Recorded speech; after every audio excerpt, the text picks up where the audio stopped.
नमस्कार दोस्तों। आगामी जो बिहार के एग्जाम होने वाले हैं उन्हीं को ध्यान में रखते हुए मैं बिहार स्पेशल की क्लासेस ले रहा था।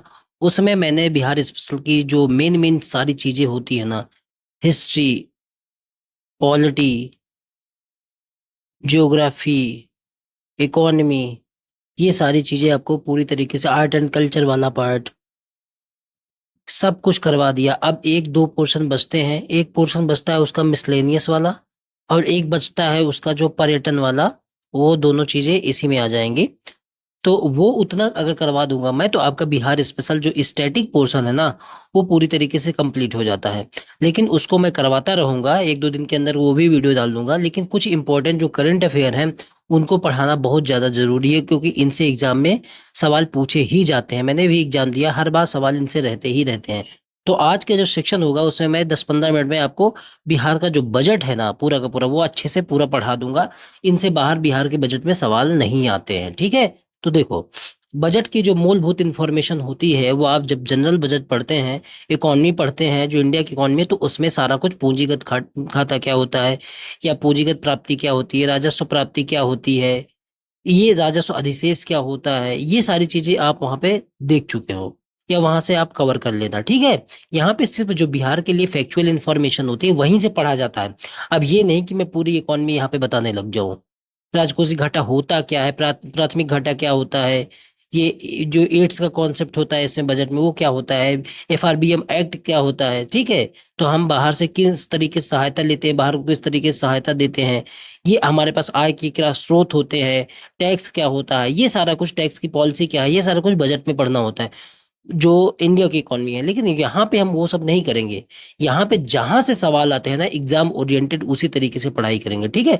तो चलो, बिहार का जो 25-26 का बजट है दोस्तों, ये 3 मार्च 2025 को पूछा, मतलब कि पेश किया गया। पेश करता कौन है? जो वहाँ के फाइनेंस मिनिस्टर होंगे वही पेश करेंगे। तो सम्राट चौधरी जी ने इस बजट को पेश किया। देखो, 2025 और 26 का जो बजट है वो कितना है? वो 3,16,895 करोड़ रुपए है। तो ये याद रखना है, 3,16,895। 2024-25 का जो बजट था, जो 2,78,725 करोड़ था, इससे ये वाला बजट 38,169 करोड़ ज्यादा है। तो ये आपको याद रखना है कि पिछली बार से इस बजट में कितना वृद्धि हुई, तो 13.69% की इस बार वृद्धि हुई है इस बजट में, ठीक है। और टोटल बजट है कितने का? 3,16,895 करोड़। और पिछली बार से 38,169 करोड़, मतलब कि 13.69% की वृद्धि हुई है। तो बस इतना ही दिमाग में रखो। और जो बजट होता है, आप देखो मेन बजट पे आते हैं। बजट जो हमारा होता है वो हमारे आय का और व्यय का विवरण ही होता है। मतलब कहाँ कहाँ से हमको आय प्राप्त होगी और कहाँ कहाँ हमारा खर्चा होगा, इसी का विवरण होता है आय और व्यय। इसी आय और व्यय को दो भाग में बांट के पढ़ा जाता है। आय को भी पढ़ा जाता है पूंजीगत प्राप्ति के रूप में, राजस्व प्राप्ति के रूप में, और व्यय को भी समझा जाता है पूंजीगत व्यय और राजस्व व्यय के रूप में। तो जितना मतलब कि जो हमारा बिहार का है, देखो जनरली जो मतलब कि देश का बजट होता है वो जीरो बैलेंस पे बनाया जाता है। मतलब कि जीरो बजट घाटा रहता है, जितनी आय उतना व्यय, उसी हिसाब से बनाया जाता है। लेकिन बिहार में थोड़ा सा डिफरेंस आ जाता है, क्योंकि यहाँ पे कई बार राजस्व अधिशेष जो है वो ज्यादा हो जाता है हमारे पास, ठीक है। तो ये दिमाग में रखना है। अब देखो, जैसे राजस्व अधिशेष, राजस्व की जितनी प्राप्ति होती है उससे कम ही खर्च होता है, तो हमारे पास राजस्व अधिशेष बच जाता है, ठीक है। तो ये थोड़ा सा बहुत अच्छा है बिहार के लिए, तो इसको आपको ध्यान में रखना है। पूंजी जो व्यय की तरफ पहले देखते हैं, तो जो व्यय होगा अब इस टोटल बजट का 64,894 करोड़, मतलब कि 20% जो व्यय होता है ये पूंजीगत व्यय होता है, ठीक है। ये दिमाग में रखो। पूरा मतलब कि याद करने वाली चीज है, कुछ भी समझने वाली चीज तो है नहीं। दिमाग में थोड़ी सी इंफॉर्मेशन डालो और इसको याद करो, यहीं से सवाल बनेंगे। राजस्व जो व्यय है वो 2,52,000 करोड़ है। मतलब टोटल जो व्यय है उसका 80% तो राजस्व व्यय हो जाता है, मैक्सिमम हिस्सा राजस्व व्यय है, और 20% हिस्सा पूंजीगत व्यय हो जाता है। तो ये दिमाग में रख लो, ये डाटे आप दिमाग में रखो। आय, जो पूंजी जो व्यय बजट का दूसरा हिस्सा होता है जहां से हमारी आय होती है, वो पूंजीगत प्राप्तियां होती है, राजस्व प्राप्तियां होती हैं, ठीक है। तो राजस्व प्राप्ति भी यहाँ पे मैक्सिमम है, 2,60,831 करोड़ है। तो ये आपको याद रखना है कि राजस्व प्राप्तियां हमारा राजस्व व्यय से ज्यादा है। कितना ज्यादा है? 8,831 करोड़। अब पूंजीगत प्राप्ति कितनी है यहाँ पे, मैंने मतलब कि छूट गया होगा लिखने में, लेकिन आप माइनस करके देख सकते हो। ये 2,60,000 है, तो ये 2 लाख मतलब 3,61,000 से कितना माइनस होगा, उसी हिसाब से आप माइनस कर सकते हो, तो वो आ जाएगा। ठीक है, जैसे यहाँ पे 2,52,000 है तो यहाँ 64,000 आया, 2,60,000 है तो इसमें से माइनस कर लो, तो उसी हिसाब से लगभग 52,000 के करीब आएगा। तो आप एक बार फैक्ट देख लेना, ठीक है, 52,000 करोड़ के लगभग। तो ये चीजें आपको मतलब कि कवर करवा दिया मैंने। राजस्व अधिशेष कितना है, 8,831। ये जो मोटी मोटी चीजें ना, सवाल इन्हीं से बनते हैं, बहुत घुस के सवाल बजट से नहीं बनते हैं। ये पूछा जा सकता है कि सबसे ज्यादा खर्चा किस में हुआ, हमारा जो राजकोषीय घाटा है वो कितने का है, इसी तरीके के सवाल बनते हैं। लेकिन पढ़ाना तो पूरा है। राजकोषीय घाटा बिहार का कितना है, वो 32,718 करोड़ है। और ये बिहार की टोटल जो जीडीपी है, जिसको जीएसडीपी बोलते हैं, ग्रॉस स्टेट डोमेस्टिक प्रोडक्ट बोलते हैं, उसका जो जीडीपी का 2.98% है। ये बजट का नहीं होता है, इंपॉर्टेंट बात है। बजट तो हमारा 3 लाख करोड़ का है, 3,16,895 करोड़ का है। लेकिन हमारी जो जीडीपी है बिहार की, वो 10 मतलब कि कितना है, 10,09,726 करोड़ है, 10,09,726 करोड़ है। तो इस जीडीपी का 2.98% राजकोषीय घाटा है, और वो कितना है, 32,718। तो ये याद रखना है, ठीक है, ये बहुत इंपॉर्टेंट है, यही पूछा जाएगा, देख लेना। अब देखो, बजट जो हमारा बनता है वो आय और व्यय का विवरण ही तो होता है। तो उसमें हम दो ही हिस्सा पढ़ते हैं कि सबसे ज्यादा आय हमको कहाँ से प्राप्त होती है, और सबसे ज्यादा व्यय हमारा होता कहाँ पे है। तो इसको समझने के दो तरीके के, अगर 100% में बांट दिए या 1 रुपए में बांट दिया जाए पूरे बजट को, तो 1 रुपए का अगर हमारा पूरा बजट है, तो उसमें मैक्सिमम जो हिस्सा है वो केंद्रीय करों में राज्य का जो अंश होता है, मतलब जो केंद्र सरकार कर अपने पास लेती है, जो लगा के जो केंद्र सरकार के पास पहुंचता है, तो बिहार को जो पूरा पूरा उसका बजट है, उसमें से 43% हिस्सा केंद्र सरकार देती है बिहार को। तो ये समझो, केंद्रीय करों में राज्य का जो अंश होता है, उससे सबसे ज्यादा बिहार को प्राप्त होता है बजट के रूप में, ठीक है। अब दूसरा नंबर पे क्या है, राज्य सरकार के खुद के जो कर लगाती है, उसमें से 18% प्राप्त होता है। लोक ऋण जो होते हैं, उसमें से 17% प्राप्त होता है। केंद्र सरकार से जो सहायता अनुदान है, उसमें से 17.2% प्राप्त होता है। तो ये पूरा का पूरा क्रम है कि कौन से हिस्से से सबसे ज्यादा पैसा बिहार में बजट के रूप में आता है। तो सबसे ज्यादा है केंद्रीय करों में राज्यों का अंश, और दूसरा नंबर राज्य के खुद के राजस्व। ठीक है, इस तरीके से ये चारों क्रम मैंने दे दिए हैं, दो क्रम तो कम से कम याद ही कर लेना। जाता कहाँ है सबसे ज्यादा बिहार का पैसा, तो सबसे ज्यादा जाता है सामाजिक सेवाओं में, उसके बाद जो जाता है सामान्य सेवाओं में, उसके बाद जाता है आर्थिक सेवाओं में, उसके बाद जाता है लोक ऋण की वापसी में। तो सामाजिक सेवाओं में बिहार का कितना पैसा चला जाता है, तो अगर एक एक रुपए में या 100% है, तो उसमें से 39.8% सामाजिक सेवाओं में चला जाता है। सामान्य सेवाओं में जाता है 28.94%, आर्थिक सेवाओं में 23.58%, और लोक ऋण की वापसी में 7.2%। तो ऐसे मतलब कि बजट का विवरण होता है। बजट में रुपया यहाँ से आता है, पैसे यहाँ से आते हैं मैक्सिमम हिस्सा, और रुपये या मैक्सिमम हिस्सा यहाँ जाता है। ये आपके दिमाग में आ गया। अब देखो, इनमें भी सब में सामाजिक सेवाएं कोई एक बहुत बड़ा सेक्टर है, उसमें बहुत सारी सेवाएं हो सकती हैं, सामान्य सेवाएं उसमें बहुत सारी सेवाएं हो सकती हैं। तो सबसे ज्यादा खर्चा किस में होता है, किसी एक सेक्टर की बात करें, तो एक सेक्टर में सबसे ज्यादा अगर खर्चा होता है बिहार का, तो वो होता है स्वास्थ्य क्षेत्र में, शिक्षा क्षेत्र में सबसे ज्यादा बिहार का पैसा खर्चा होता है। या बिहार का बजट सबसे ज्यादा किस चीज में दिया गया, शिक्षा क्षेत्र में 60,964 रुपए, उसके बाद स्वास्थ्य में 20,035 करोड़, उसके बाद सड़क विकास में 17,908 करोड़। तो ये याद रखना, ये भी इंपॉर्टेंट है।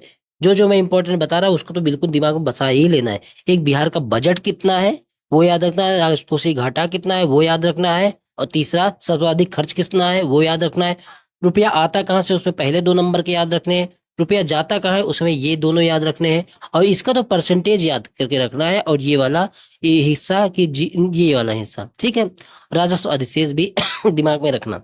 अब उसके बाद जो चीजें हैं वो देखो, पढ़ने में तो है लेकिन मुझे इतना इंपॉर्टेंट नहीं लगती जहां से सवाल बने। कुछ एक दो पॉइंट है उसमें से बन सकता है। राज्य को केंद्र सरकार से सहायता अनुदान कितना प्राप्त होता है, 54,575 करोड़, ये राज्य सरकार को केंद्र से सहायता अनुदान के रूप में प्राप्त होता है। पंचायती राज निकाय के लिए कितनी राशि प्राप्त हुई, 4,012 करोड़ रुपए। ये है इंपॉर्टेंट कि तूर, अरहर और मूंग और उड़द आदि दालों की खरीद के लिए तब खरीद की जाएगी, उनके एमएसपी तय किए जाएंगे और उसी हिसाब से उनकी खरीद की जाएगी, ठीक है। 21 मंडियों का आधुनिकीकरण किया जाएगा, और इसके लिए जो खर्चा होगा वो 1,289 करोड़ रुपए होगा। मौसम आपदा जोखिम कम करने हेतु पश्चिमी चंपारण और भागलपुर में hybrid hybrid Doppler weather radar network system स्थापित किए जाएंगे। तो ये hybrid Doppler weather radar system कहाँ स्थापित किए जाएंगे? पश्चिमी चंपारण और भागलपुर में। तो ये याद रखना है। सब्जी के लिए क्या, जैसे सुधा के तर्ज पे सब्जी के लिए तरकारी सुधा नामक ब्रांड चलाया जाएगा। तो ये आपको ध्यान में रखना है। ठीक है। हाँ, ये इंपॉर्टेंट है। बिहार ग्रीन डेवलपमेंट फंड की स्थापना की जाएगी, जिसमें 25 करोड़ रुपए का निवेश जलवायु अनुकूलन और कार्बन न्यूट्रल हेतु, कि हम बहुत ज्यादा कार्बन का इमिशन ना हो और जलवायु के खिलाफ जो हमें अडॉप्ट कर सके, उसके लिए 25 करोड़ की राशि बनाई गई है, जिसको बिहार ग्रीन डेवलपमेंट फंड कहा जाता है। तो ये याद रखना है। जो इंपॉर्टेंट है बताता चल रहा, बेगूसराय में एक कैंसर अस्पताल की स्थापना की जाएगी, ये भी इंपॉर्टेंट है। भागलपुर में मौसम विज्ञान केंद्र का निर्माण किया जाएगा, ठीक है, छोड़ दो। राज्य के 7 शहरों भागलपुर, सहरसा, मुंगेर, बीरपुर जो सुपौल में है, मधुबनी, मुजफ्फरपुर, इन सब जगहों पे एयरपोर्ट का निर्माण किया जाएगा। जो उड़ान योजना योजना हमारी चल रही है कि उड़े देश का आम नागरिक, उसी चीज के लिए एक मतलब कि ये जो 7 शहर हैं, इनमें जो एयरपोर्ट है उनका विकास किया जाएगा। 3 नए जो ग्रीनफील्ड एयरपोर्ट है, मतलब एकदम शुरुआत से बनाए जाएंगे, राजगीर में, सुल्तानगंज, रक्सौल में, ये याद रखना है। 3 नए कहाँ बनाए जाएंगे? गुड़ के लिए सेंटर ऑफ एक्सीलेंस बनाया जाएगा, जो पूसा समस्तीपुर है, वहीं पे गुड़ के लिए सेंटर ऑफ एक्सीलेंस बनाया जाएगा। सरकार की कुछ उपलब्धियां हैं। जलवायु अनुकूल कृषि के क्षेत्र में उत्कृष्ट कार्य हेतु इंडिया वाटर फाउंडेशन संस्थान है, उसके द्वारा बिहार को वाटर ट्रांसवर्सिटी ग्लोबल अवार्ड 2024 से सम्मानित किया गया। और स्पेशल इसमें बांका जो डिस्ट्रिक्ट है ना, उसको जल संरक्षण और बंजर भूमि पर बागवानी हेतु इसको भी अवार्ड दिया गया। तो ये आपको याद रखना है, ठीक है। बिहार के जो 4 शहर है, भागलपुर, ये भी याद रखना है। भागलपुर, पटना, मुजफ्फरपुर और बिहार शरीफ, इनको स्मार्ट सिटी मिशन के तहत डेवलप किया जाएगा। तो कौन कौन से है? भागलपुर, पटना, मुजफ्फरपुर और बिहार शरीफ। मशरूम उत्पादन में बिहार का प्रथम स्थान है, ठीक है। और क्या इंपॉर्टेंट इंफॉर्मेशन है? नहर के किनारे सोलर प्लांट लगाने के लिए बिहार सरकार ने कितने करोड़ का फंड दिया? 25 करोड़ का। तो चलो, ये इतना इंपॉर्टेंट नहीं है। गोवर्धन योजना क्या है? कृषि एवं पशु अपशिष्ट के निपटान हेतु जिला स्तर पर बायोगैस जो मतलब कि इनका उत्पादन करना। तो कृषि और पशुओं के जो एक्स्ट्रा जो अपशिष्ट उत्पाद हो जाते हैं, उसी के निपटान हेतु जिला स्तर पर इस तरीके के बायोगैस का उत्पादन करने के लिए जो योजना शुरू की गई, उसका नाम है गोवर्धन योजना। और इसके तहत 38 जिलों में से 31 जिलों में बहुत सारी जो बायोगैस प्लांट है या इकाइयां हैं उसकी, वो स्थापित की जाएंगी। तो आपको यह याद रखना है, ठीक है। ये इंपॉर्टेंट है कि Bihar forestry college and research institute BFCRI की स्थापना कहाँ की जाएगी? ये मुंगेर में। तो ये आपको याद रखना है।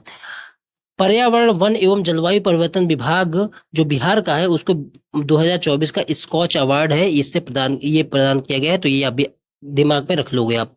38 डिस्ट्रिक्ट में से 190 गांव, 38 डिस्ट्रिक्ट के 190 गांव को जलवायु अनुकूल कृषि गांव के रूप में विकसित किया जाएगा।